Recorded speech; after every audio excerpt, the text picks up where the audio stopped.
Well, we are here to have Rhode Island join 11 other states and the District of Columbia in passing legislation to have all drivers all residents in their states eligible to drive of a certain age to join in and have safe roads within our state of Rhode Island.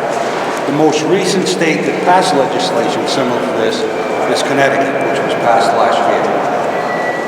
Our bill is modeled somewhat after Connecticut's bill, but there are more safeguards in our bill that I have met with the Latino community, and they are in favor of the bill to show their support of some of the safeguards that we have put into it.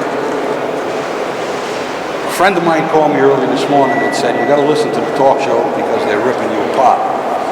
Well, I put it on for a few minutes, and obviously some of the concerns that were mentioned by the talk show host, I realized he has never seen the bill.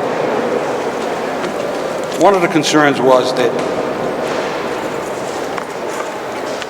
if you're not working,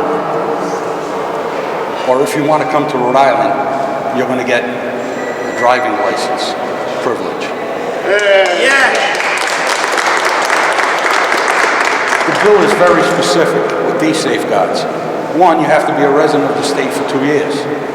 Two, you have to show documentation that you have paid taxes in the state of Rhode Island for the previous 2 years.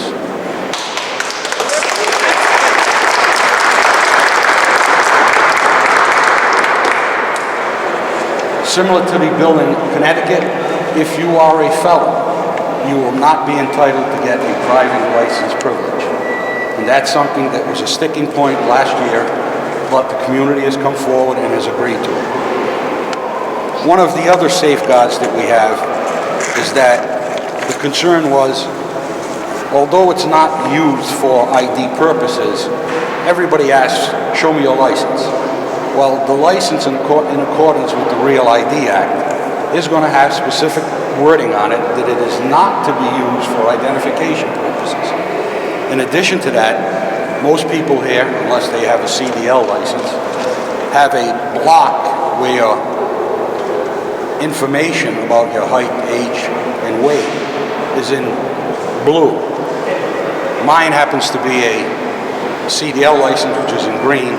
This license will have a specific color unique to the license itself. There are also safeguards to prevent discrimination, which is in the bill. So at this point, I am going to invite my two colleagues who co-sponsored the bill with me to come up and say a few words. At the conclusion of the press conference, there are several organizations here that are in support of the bill, and if the press or any media would like to talk to them, they'll be available. And I'll wrap it up in a few minutes.